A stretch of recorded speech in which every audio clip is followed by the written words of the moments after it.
Welcome to Get Organized at Work. I'm your host, Kayla Fahey-Ahrndt, healthcare leader, mom of three, and your go-to guide for ditching the chaos and taking control of your workday. This is the show where we turn overwhelming to-do lists into clear, actionable plans so you can crush your goals and show up as your best self at work and in your life. Whether you're here for strategies to stay ahead or systems to simplify your workday, you're in the right place. Let's get organized, have some fun, and make this year your best year in your career yet. Let's dive in. Hello. Welcome back to Get Organized at Work podcast. I'm Kayla Fahey-Ahrndt, healthcare leader, systems thinker, and creator of the Ultimate OneNote Hub. And around here, we talk about proactive leadership, organization, systems, and realistic ways to reduce overwhelm at work and in your life. And today we're talking about something I realized recently after giving a leadership workshop for a healthcare organization. Because honestly, I think a lot of people walk into that room expecting a Microsoft Teams tutorial, a technology training, or a show me where to click session. Like, tell me the buttons, show me the features, where's the shortcut, and how do I automate my life in 3 clicks? And listen, I love tools. You all know this about me. I love OneNote. I love Planner, dashboards, Kanban boards, workflows, a good color coding system, and an awesome visual system. If Microsoft drops a new feature, I'm immediately like, ooh, what does this button do? But what I realized during the workshop is that people think they need the latest tech tutorial. What they actually need is a system, intentionality, visibility, and a proactive mindset around their work. Because organization without intention still creates chaos. You can have a beautiful planner Kanban board that doesn't actually do anything for you. And that's what we're going to talk about today. I think secretly we all want the button. You know, the button that organizes the inbox in one click, answers the emails, schedules the meetings, cleans up the desktop, updates the spreadsheet, meal preps for the children, or maybe that's just me, folds laundry, and somehow also gives us emotional stability. We want the shortcut. And honestly, I think that's why productivity, content, and tech tutorials do so well online. Most people are hoping maybe this is the thing that will finally make work feel manageable. If I finally learn OneNote, maybe if I switch to Notion, if I color code my Outlook, if I download the perfect planner, or maybe if I use AI correctly, then suddenly, poof, calm, peace, clarity, inner alignment. Meanwhile, the desktop has 97 screenshots. There are 14 sticky notes, 3 unfinished planners, 6 half-used systems, and a notebook called Important with absolutely no context whatsoever. And listen, I say this lovingly because I have been this person. I think a lot of us accidentally create what I like to call organized chaos. Technically, everything is organized, but nothing connects. Priorities are still unclear. Work lives in 12 different places, and your brain is still running a marathon all day long. And that's why this phrase has become such a big insight for me lately. Quote, organization without intention still creates chaos, unquote. And honestly, sometimes we're trying to solve emotional overwhelm with software. Like, I feel mentally overloaded. Maybe I just need a different task app. Meanwhile, the real issue is there's no weekly review system. Priorities constantly shift. Follow-up lives in your memory, and we just don't want to sit down to do the dang reflection. Your projects aren't visible, and your work exists across Outlook, Teams, sticky notes, random notebooks, and pure anxiety. The app itself cannot solve that. That's a systems issue. I think this is why so many smart professionals feel overwhelmed and maybe come to resent their work over time. Not because they're lazy or they don't care, not because they're disorganized, and not because they haven't found the perfect app, but because they're trying to use tools without a leadership operating system behind them. The tool was solving for organization when the real issue was visibility, intentionality, mental overload, and reactive work patterns. That's a very different problem. One of the biggest causes of overwhelm is invisible work. Your responsibilities exist in emails, Teams chats, notebooks, sticky notes, screenshots, in your calendar, and mostly inside your brain.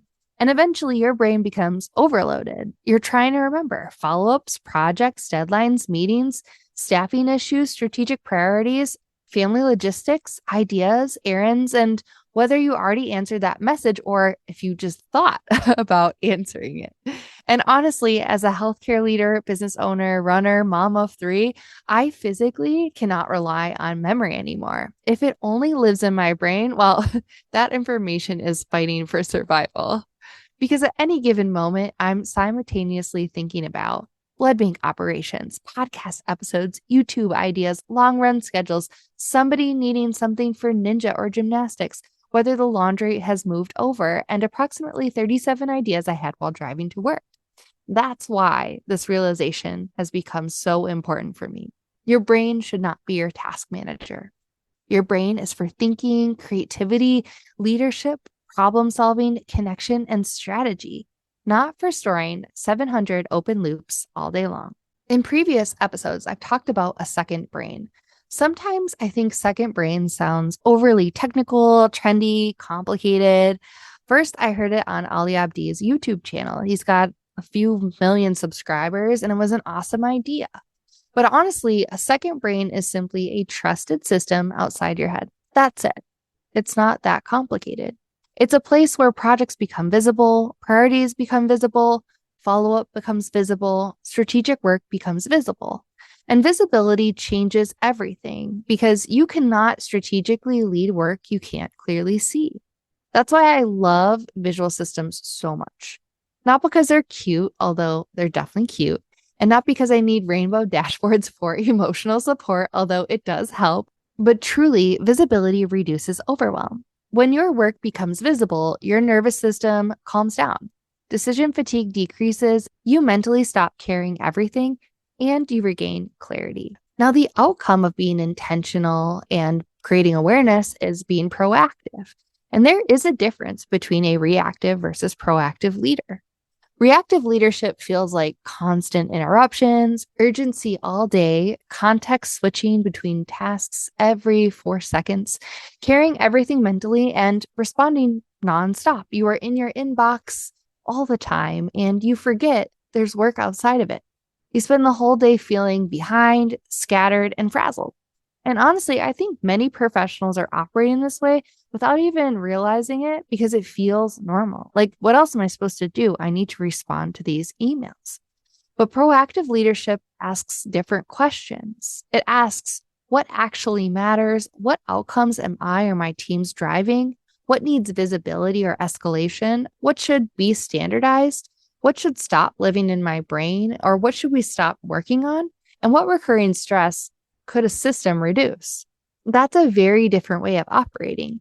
And I don't think the calmest leaders are the people with the least work. I think they're the people with the clearest systems. They trust themselves and their teams because they trust their process, their systems. That's huge. And I think this is also why I've been thinking so much lately about grounded leadership. I've mentioned it in a couple previous episodes.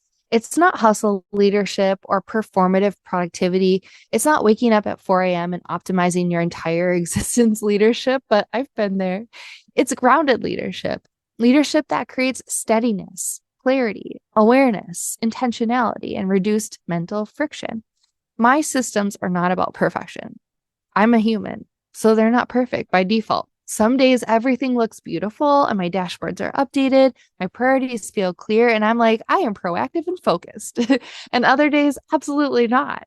But the system helps me recover faster. It helps me regain awareness and intentionality faster. It helps me reset, regroup, reconnect to priorities, and stop spinning mentally when there's so much going on. And that is the real value, not perfection, but grounding. Okay, so if you're listening right now and thinking, okay, Kayla, I feel personally attacked by this episode. First of all, same. But second, don't start by downloading another app. Here's what I want you to ask instead. Ask yourself, where is the biggest source of mental friction in my work right now? Maybe your projects aren't visible. Your follow-up system doesn't exist. You're living off a hope strategy. Maybe your priorities constantly shift. Your calendar lacks intentionality. Like you look at it and you're like, those aren't my real priorities. Or I guess I wish they weren't. Your work has no centralized home. Maybe your meetings create no actionable workflow. They're just there to meet, or everything lives in your head. Those are systems problems, not software problems that can be solved by an app. And honestly, sometimes the hardest part is not the technology, it's figuring out what should my system even contain. So that is why I actually want to invite you to something special. So inside my Get Organized at Work podcast community, I'm hosting a live workshop this Tuesday. We're going to be going over the major cogs and actually building them of your work operating system together. I'm excited about this. Inside my community, I do monthly live webinars where we go over a topic like this and then have Q&A, and they're super interactive, and it's time for one. We're going to be walking through the major buckets every professional needs in their system, how to get work out of your head, how to define your various system or system components, how projects, dashboards, planning, and follow-up all connect together, and how to create visibility around your priorities so you feel more grounded and less reactive at work. So if this episode resonated with you and you want support building system that actually works in real life, I would absolutely love to have you inside the community and see you at the webinar on Tuesday. If you can't make it, no problem. I always record those and then post them later in the community. If you are a YouTube member, I will be providing the link to the webinar on the community page for members so that you have access to that link as well. All right, I want you to remember the tool is not the transformation, the system is, and organization without intention still creates chaos. Thank you so much for listening. Again, I hope to see you on the webinar on Tuesday. The link is in the show notes below for the community so that you can show up. Otherwise, I really appreciate you. Send this to a colleague or friend who might need to hear this, and I will talk with you next week. Bye.